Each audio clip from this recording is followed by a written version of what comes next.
안녕하세요. 영광여자 메디텍고등학교 2학년 친구들 상업경제 수업을 시작하겠습니다.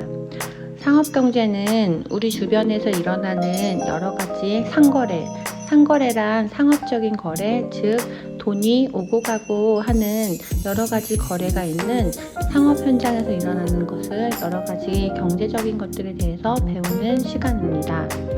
상업경제에 대해서 배워둔다면 앞으로 경제, 즉 돈과 관련된 여러가지 사회생활을 할 때 알게 되는 지식이 풍부해져서 일상생활을 하는데 많은 도움이 될 것입니다.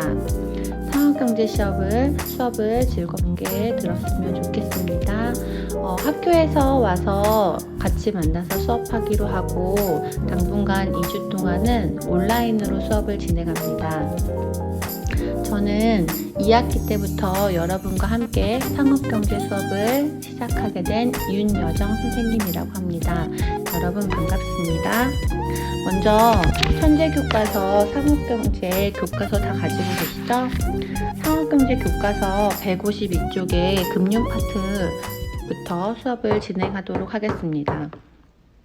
자, 152쪽에 금융 파트가 나와 있습니다. 자, 일단 금융에 대해서 먼저 알아보겠습니다. 금융이란 무엇일까요? 자, 금융의 기능과 종류, 금융의 이해 해서 금융의 뜻에 대해서 알아보겠습니다. 금융이란 경제 주체 간의 자금 융통을 말하는 것으로 자금 수요자와 자금 공급자 사이에 다양한 금융 상품을 매개로 해서 거래되는 것을 금융이라고 합니다. 그래서 금융은 쇠김의 쇠금자는 돈이란 뜻입니다. 그래서 쇠금에 녹을 융자를 써서 돈이 왔다 갔다 한다, 돈이 융통한다, 돈이 오고 간다 하는 것들 모두 금융이라고 합니다.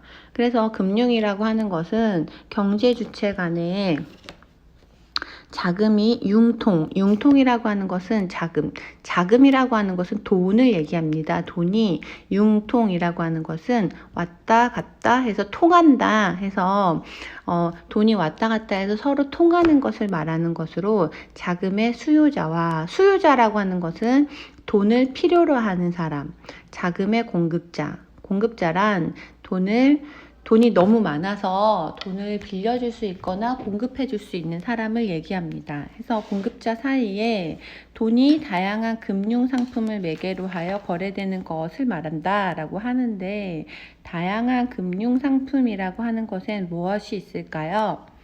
여러분들이 알고 있는 금융상품엔 무엇이 있을까요? 그렇죠. 금융상품에는 예금, 적금, 대출 등 다양한 금융상품이 있을 수 있습니다. 그래서 돈이 이러한 금융상품을 매개로 해서 거래되는 것을 금융이라고 합니다. 저는 지금 교과서 155쪽을 수업하고 있습니다. 그래서 금융이란 경제 주체 간의 자금 융통을 말하는 것으로 자금 수요자, 돈이 필요한 사람과 자금 공급자, 돈을 빌려줄 수 있는 사람 사이에 돈이 다양한 금융상품을 매개로 해서 돈이 필요한 사람과 돈을 많이 가지고 있는 사람이, 예를 들어서 제주도에 있는 사람은 돈이 필요하고 예를 들어서 서울에 있는 사람은 돈이 남아요. 그러면은 제주도에 있는 사람이랑 서울에 있는 사람이 서로 알기가 어렵겠죠? 그래서 이런 경우에는 은행의 여러 가지 금융상품을 통해서 제주도에 있는 사람은 대출을 받고 서울에 있는 사람은 예금에 이제 이 돈을 넣어놔서 돈이 많은 사람에게서부터 돈이 필요한 사람에게로부터 돈이 융통되는 것을 금융이라고 합니다. 이해가 되시나요?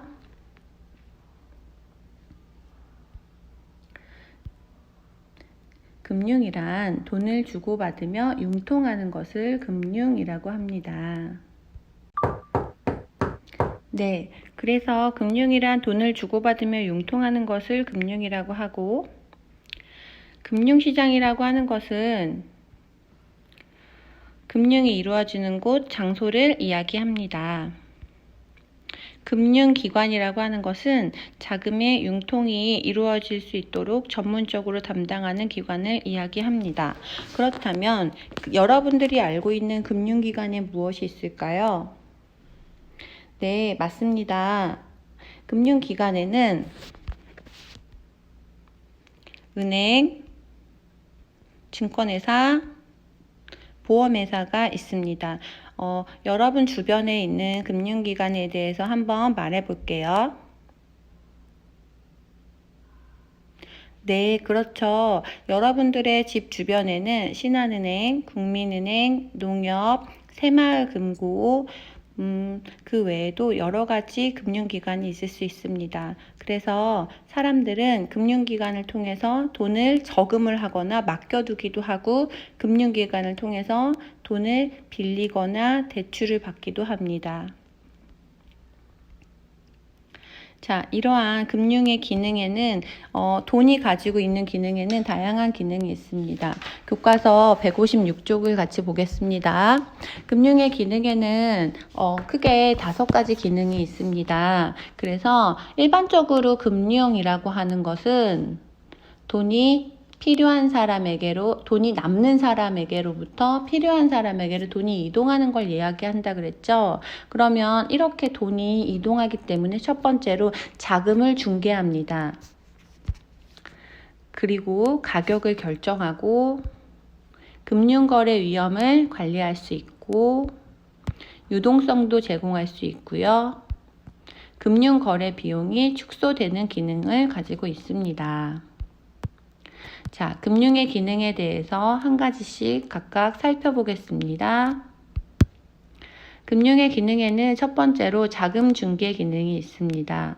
자금 중개 기능은 자금이 부족한 경제 주체와 여유 자금을 가진 경제 주체가 쉽게 만나서 자금의 수요와 공급이 원활하게 일어날 수 있도록 하는 것입니다. 자금의 수요라는 것은 자금을 필요로 하는 사람에게로, 공급이라고 하는 것은 돈이 많은 사람에게서부터 돈이 필요한 사람에게로 돈이 빌려주고 왔다 갔다 할 수 있는 자금을 중개합니다. 누가 할까요? 네, 금융기관에서 이러한 역할을 합니다. 두 번째 금융 기능은 가격 결정 기능이라고 합니다. 돈의 가격이라고 할 수 있는 금리나 주가와 같은 금융상품의 가격을 결정하는 역할을 합니다. 예를 들면 돈을 빌리고 싶은 사람이 굉장히 많이 있다고 한다면 근데 실제 시중에는 돈이 많이 없어요. 즉, 돈이 많이 없는데 저 돈 필요해요 하는 사람이 많다면 돈의 금리가 올라가겠죠? 이해되시나요? 금융의 기능에는 가격 결정 기능이 있습니다. 가격 결정 기능은 돈의 가격이라고 할 수 있는 금리나 주가와 같은 금융상품의 가격을 금융기관에서 결정합니다. 예를 들면 여러분들이 매점에 갔는데 매점에는 없어요. 근데 빵을 사고 싶은 학생이 300명 정도 있다고 한다면 빵의 가격이 어떻게 될까요? 그렇죠. 너도 나도 빵을 사려고 하기 때문에 빵의 가격이 올라가겠죠. 즉, 돈의 양이 한정되어 있을 때 돈을 빌리고 싶은 사람이 아주 많아진다면, 그렇죠. 돈의 가격인 금리, 즉 돈에 대한 이자의 가격이 올라갈 것입니다. 그래서 가격 결정 기능으로 금융기관에서는 이렇게 돈의 수요와 공급을 조정하여 금리나 주가와 같은 금융상품의 가격이 결정됩니다. 그 다음 금융의 기능에는 금융거래 위험 관리 기능이 있습니다. 예를 들어서 어떤 사람에게 3억 원 정도의 돈을 친한 친구라서 빌려줬다고 해봅시다. 그런데 그 사람이 그 돈을 갚지 못하겠다고 미안하다고 했어요. 그러면 그 돈을 어떻게 하면 받을 수 있을까요? 민사로 소송을 걸어야 됩니다. 민사라고 하는 것은 개인 간의 일이 발생했기 때문에 사적으로 소송을 걸어야 되는데, 이 경우 변호사를 선임하고 굉장히 여러 가지 복잡해서 그 돈을 받기가 어려운 일이 될 것입니다. 그런데 이렇게 금융기관에 돈을 맡기거나 금융기관에서 돈을 빌린다면 내가 금융기관, 즉 은행에 3억 원 정도의 돈을 예금을 해놓으면 내 돈을 은행에서 3억이 필요한 사람에게 빌려줄 것입니다. 그러면 이때 은행이 중간에 중개자 역할을 합니다. 그런데 빌려간 사람이 3억 원을 못 갚는다고 하면 은행이 가지고 있는 여러 가지 법률적으로 우수한 전문가들을 통해서 그 3억 원을 빌려간 사람에게 차업을 걸고 여러 가지의 방법을 통해서 이 사람에게 돈을 받을 수 있는 전문적인 방법을 은행은 다 가지고 있습니다. 그래서 개인이 돈을 빌려준 것을 원리금을 받지 못할 위험을 줄여주거나 관리할 수 있도록 해줍니다. 그래서 위험을 줄여줄 수 있는 기능을 가지고 있습니다. 그 다음 금융의 기능으로는 유동성 제공 기능이 있습니다. 유동성이라고 하는 것은 여기서 유자는 있을 유, 동자는 동작입니다. 즉 유동이라고 하는 것은 움직일 수 있다. 즉 돈이 잘 움직일 수 있도록 유동성을 제공하는 기능인데 다양한 금융 상품과 금융 거래 기회를 제공해서 보유한 금융 상품에 대한 유동성을 높여줍니다. 즉 자신이 가지고 있는 여러 가지의 돈을 현금으로 빨리빨리 바꿔줄 수 있는 유동성을 금융기관에서 제공을 해줍니다. 그 다음 금융의 기능으로는 금융거래비용 축소 기능이 있습니다. 예를 들어서 제주도에 사는 이효리가 돈을 빌리고 싶은데 어디서 빌려야 되는지를 몰라서 전화도 하고 서울에 비행기 타고 또 왔다 가기도 하고 기차를 타고 돌아다니기도 하고 그래서 누가 돈이 있는지 여기저기 수소문을 하다 보면 돈이 있는 사람을 찾기 위해서 여러 가지 수소문을 하느라 시간도 들고 차비도 들고 전화비도 들고 그러다가 사기를 당하기도 하고 여러 가지 쓸데없는 외부 비용이 발생할 수 있습니다. 하지만 제주도에 사는 이효리 씨가 돈이 필요하다면 금융시장을 통해서 거래 상대방을 찾는 시간을 줄일 수 있고 금융상품의 가치를 평가하는 데 소요되는 비용도 줄일 수 있습니다. 자, 그래서 보시면 금융에는 5가지 이러한 기능들이 있습니다. 자, 그 중에서 딱 한 가지 기억나는 기능에 대해서 얘기해 볼까요? 선생님이 듣고 있을게요. 네, 선생님은 가장 먼저 생각나는 것은 금융기관을 통해서 돈이 많이 있는 사람에게서부터 돈이 필요한 사람에게 돈이 이동할 수 있는 자금을 중간에서 중개해주는 중개자의 역할을 하는 자금 중개 기능을 하는 금융기관의 기능이 있다라고 하는 것을 참 기억에 납니다. 네, 그래서 오늘은 이렇게 금융의 기능에 대해서까지 수업을 해봤는데요. 어떠셨나요? 네, 자, 우리는 평생 돈을 한 번도 사용하지 않고 살아갈 수 없습니다. 돈은 우리 옆에서 우리의 삶을 편리하게 해주는 것인데요. 이때 이 돈이 많은 사람에게서부터 돈이 필요한 사람에게도 이동해서 왔다 갔다 하는 것을 무엇이라고 할까요?